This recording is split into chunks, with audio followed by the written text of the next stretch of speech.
folks.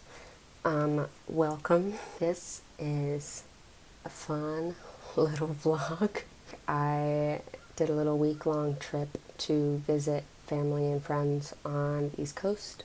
I flew into Philly to visit my grandmother and some other family members, and then flew up to Boston to visit my friend of like 11 years or something, and then flew back a few days ago. I stumbled into a really cool bookstore in Philly, so I'll show you some of that. And then I will also go over like some of the books that I read during the trip, and also some new books that I have somehow accumulated. Some context for like the first clip of this: I finished reading Truth and Beauty by Ann Patchett on the plane ride from the West Coast to Philly, and I was just crying in the club. I was crying on the plane. So that's context for that. Here it is.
In the morning.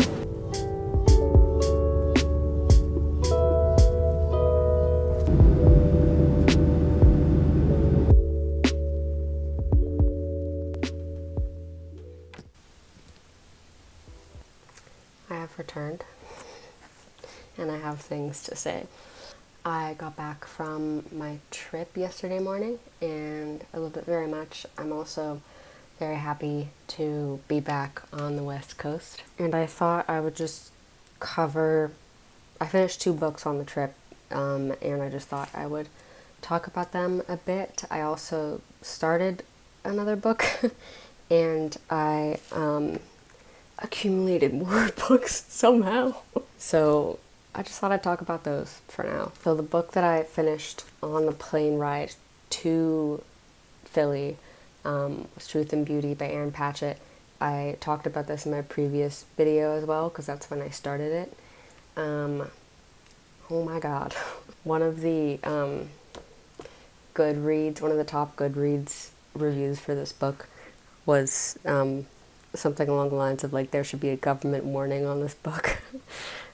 Which, facts. To be totally clear, this book isn't like entirely sad. The part that got me was towards the end, because that's when Anne talks about Lucy passing. But most of this is truly just about their friendship and Anne's view of Lucy, and like objectively things that Lucy went through both medically and in her both romantic relationships and her friendships, and her work and both of their dedication to writing as a living. This is written by Erin Patchett, who is a very prominent writer who was friends with Lucy Greeley, who wrote Autobiography of a Face about her dealings with Ewing's sarcoma, which is a cancer, and how that affected her entire life, and also just her journey in writing and everything. I thought this was beautifully done. I am going to read all of Erin Patchett's books. She's just a beautiful writer, and the story is so well crafted. I guess it's not a story, it's more of a collection of her musings on Lucy and herself and their combined experiences. It's just really rare that you get such a deep insight into two people's friendship like this, especially when one of them has already passed. And I think a lot of people could, and I read this in some of the reviews on Goodreads, could maybe see their friendship as kind of one-sided, meaning that a lot of the attention was on Lucy, and that maybe like Anne was giving in the relationship more than she was receiving, or more than Lucy was giving. But Anne doesn't see it that way, I think, is what I got from this book. Sure, Lucy, I mean, one of the primary aspects of their whole friendship is Lucy's deep, deep need for attention and affirmation that she is loved. Just generally the constant validation that Lucy needed is pretty apparent. And yeah, Anne really sacrificed a lot for Lucy throughout their friendship, not only through like caring for her medically and emotionally, taking care of her in dismally understaffed hospitals, but also just the attention that Lucy clearly needed and the validation that she needed. I feel like I'm focusing a lot on the negative aspects of Lucy here. They clearly had such a special friendship. They both just seem like such dedicated writers and interesting people. And yeah, it was just really well written. Clearly it got to me. And I think that if you are planning on reading Autobiography of a Face, I would probably recommend that you read this before that, just because you have a much fuller image of the person behind the writing. But also if you want a more raw experience of Autobiography of a Face, maybe do it the way I did it and read Autobiography before Truth and Beauty. Also, an added layer to this is that right after Truth and Beauty was published, Lucy's sister released an article with The Guardian, which I'll link below, but I'll also add some quotes here, sort of about how she feels like Patchett was piggybacking off of Lucy's death and like using Lucy for her own financial and status gain. I can definitely see where Lucy's sister is coming from, and having to like hear so much about your sister after her death from a person that you didn't even know before Lucy died. And she wrote some pretty scathing things, I think, about Patchett in the article. And I don't know, it was just very interesting to me to first read Autobiography of a Face and then read Truth and Beauty and then read this Guardian article, and getting so many perspectives on the same people. I don't know, it's kind of like gossipy, and I kind of like it. The other book that I finished on this trip, I actually started and finished it on this trip, is The Cancer Journals by Audre Lorde.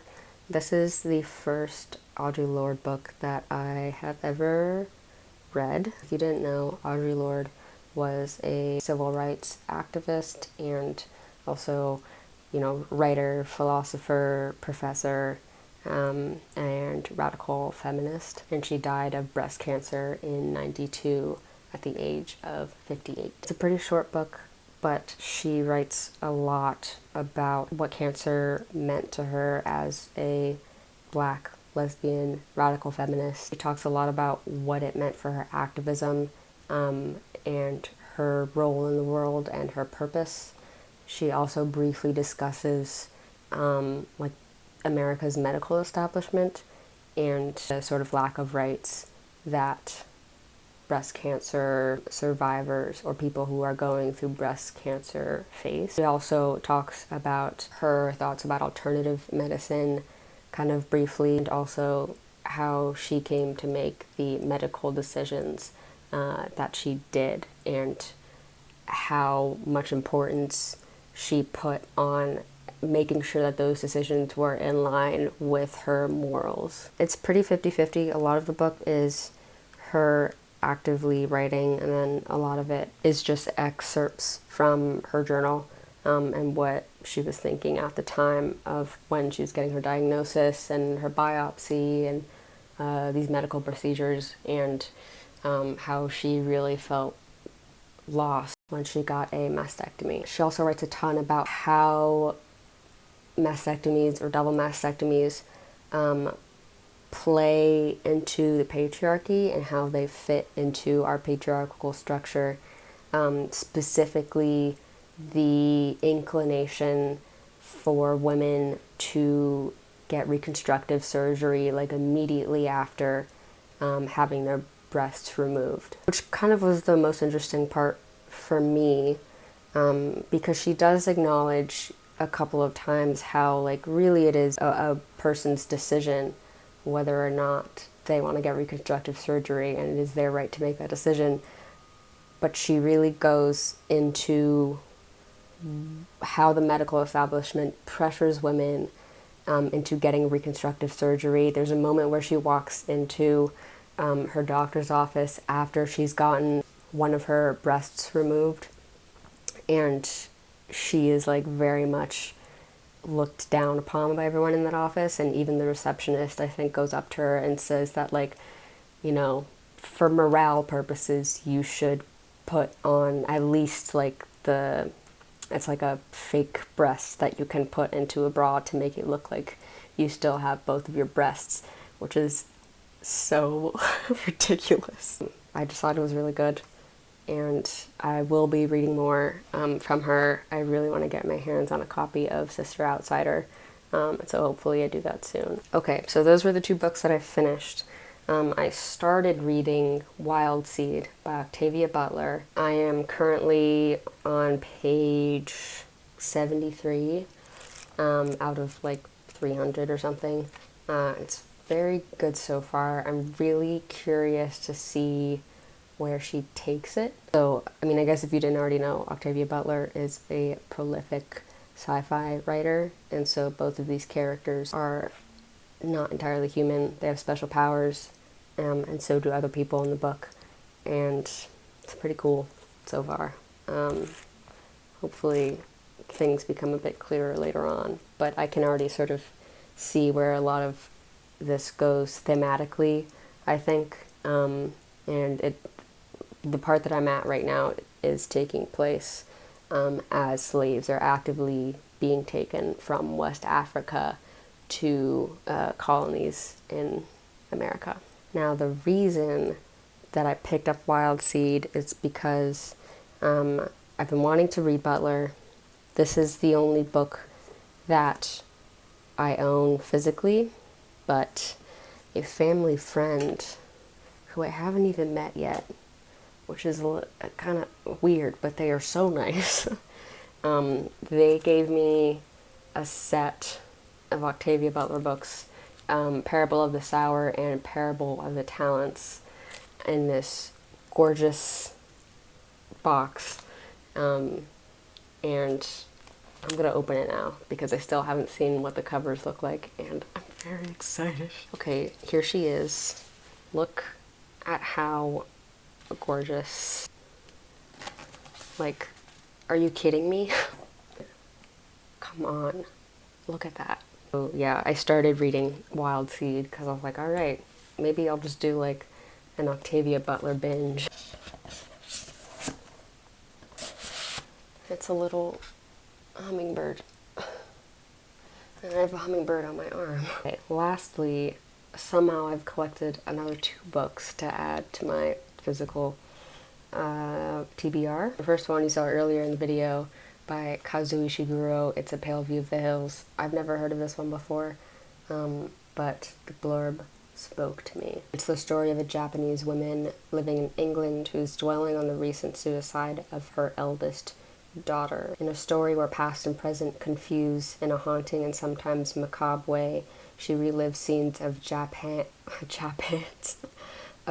devastation in the wake of World War II, even as she recounts the weirdness and calamities of her own life. So sounds to me, at least right now, that it's low plot, high character study inside the brain of this woman. I'm into it. I don't know if that's actually what it's like. I haven't read Remains of the Day, but I have read Never Let Me Go, which was kind of underwhelming to me. But I think I'll probably reread it sometime in the future. Anyways, I wanted to give Ishiguro another go because so many people love him, and that's what I'm going to do with this. Lastly, my friend Molly had a second copy of this book, which I've been wanting to read, and so she just gave it to me, which is very nice of her. And it's Three Body Problem. I've heard so much about this, and it is also being turned into a movie, I think, or a TV series. I don't remember. It seems like it would fit into my speculative fiction reading desires pretty well, but we'll see. So this is added to the list now. So I think I just need to accept that I will continue to accumulate books and that I will not be reading books as fast as they land on my TBR shelf, which is fine. It's fine. So that is all for this video. I hope you enjoyed. If you would like to like, comment, subscribe, you could do that. But also, don't let me tell you what to do. Okay, bye.